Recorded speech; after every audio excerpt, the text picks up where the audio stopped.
పూరా లోకల్. రాష్ట్రంలో అధికారంలోకి వచ్చిన కాంగ్రెస్ దూకుడు పెంచింది. ప్రతిపక్ష నేతలకు కౌంటర్ అటాక్ చేస్తూ నివారిస్తూ వస్తున్నారు. 100 రోజుల్లోనే కాంగ్రెస్ పార్టీ మార్కు చూపుతుంది.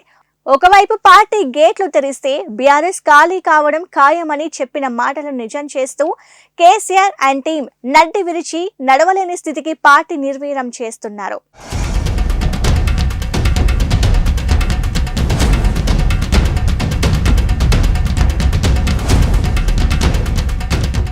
రాష్ట్రంలో కాంగ్రెస్ పార్టీ హవా కొనసాగుతోంది.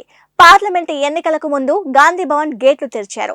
దీనితో ప్రతిపక్ష నేతలు ఆయా పార్టీలను వీడి హస్తంగూటికి చేరుతున్నారు.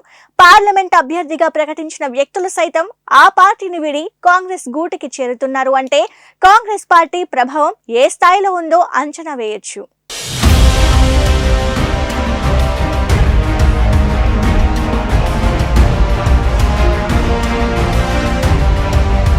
అవకాశం వచ్చినప్పుడల్లా కాంగ్రెస్ నేతలు సద్వినియోగం చేసుకుంటున్నారు అంటే అతిశయోక్తి కాదు. నీరు లేదు, రైతులు వేసిన పంట ఎండుతోందని, కరెంటు కష్టాలు తప్పడం లేదని మాజీ ముఖ్యమంత్రి కేసీఆర్ చేసిన వ్యాఖ్యలకు కాంగ్రెస్ మంత్రులు తిప్పికొట్టారు. కరువును తీసుకువచ్చిందే కేసీఆర్ అంటూ ఎద్దేవా చేశారు. కాగా ఉప ముఖ్యమంత్రి బట్టి విక్రమార్క, మంత్రులు పొన్నాం ప్రభాకర్, ఉత్తమ్ కుమార్ రెడ్డి కేసీఆర్ కు ధీటుగా సమాధానం చెప్పారు.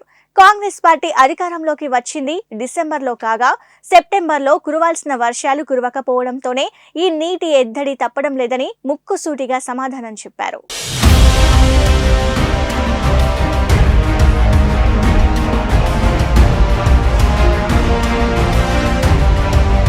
ప్రభుత్వంలో ఉన్న సమయంలో కేసీఆర్ ఏనాడు రైతుల కోసం మాట్లాడలేదు.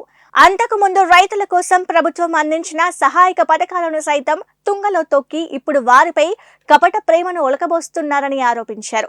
అధికారంలో ఉన్న ఆయన ఫామ్ హౌస్ కే పరిమితం కావడంతో బీఆర్ఎస్ నేతలే తీవ్ర అసంతృప్తిని వ్యక్తం చేశారని గుర్తు చేశారు.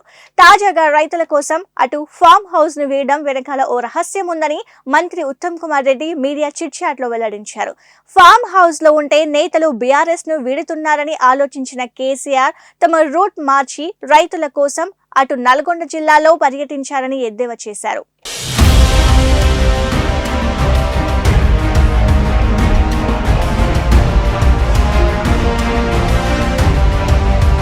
అధికార దాహంతో అంతులేని విధంగా అవినీతికి పాల్పడిన కేసీఆర్ అండ్ టీం నేడు ఆ పాపానికి ఫలితాన్ని అనుభవిస్తున్నారని చెప్పక తప్పదని మరికొందరు నేతలు స్పష్టం చేశారు. రాష్ట్రానికి ముఖ్యమంత్రిగా పనిచేసిన కేసీఆర్ ప్రాజెక్టుల పేరుతో కోట్ల రూపాయలు అవినీతికి పాల్పడగా కూతురు కవిత ఢిల్లీ లిక్కర్ స్కామ్ లో అరెస్టు చేసి జైలు పాలయ్యారని తెలిపారు.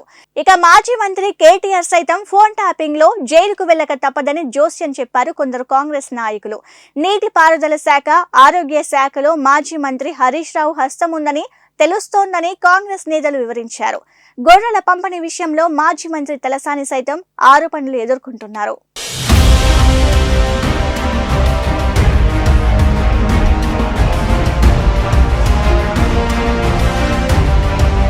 కాంగ్రెస్ పార్టీ అధికారంలోకి వచ్చిన 100 రోజుల్లోనే రాష్ట్రంలో రాజకీయాలు పూర్తిగా చిన్నభిన్నం కావడంతో నేతలు పార్టీలు మారుతున్నారు. మరోవైపు గతంలో బీఆర్ఎస్ అధికారంలో ఉన్నప్పుడు కాంగ్రెస్ పార్టీ నేతలను కేసీఆర్ బీఆర్ఎస్ లో చేర్చుకున్నారు. అదే విధానంను కాంగ్రెస్ పార్టీ పాటిస్తోంది. నాడు డబ్బుల కోసం నేతలను కొనుగోలు చేసింది కేసీఆర్ అని మంత్రి ఉత్తమ్ కుమార్ రెడ్డి చిట్ చాట్ లో వెల్లడించారు.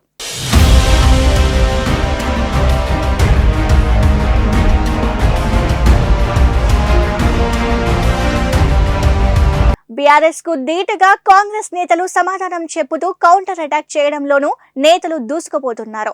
రాబోయే రోజుల్లో బీఆర్ఎస్ కు తిప్పలు తప్పవని కాంగ్రెస్ నేతలు చెప్పకని చెబుతున్నారు. ఈ సందర్భంగా కేసీఆర్, కేటీఆర్, హరీష్ రావులు ఎలాంటి నిర్ణయాలు తీసుకుంటారు, పార్టీని ఎలా నిర్వహిస్తారు అన్న విషయంపై కాస్త ఓపికగా ఉండి చూడాల్సి ఉంటుంది.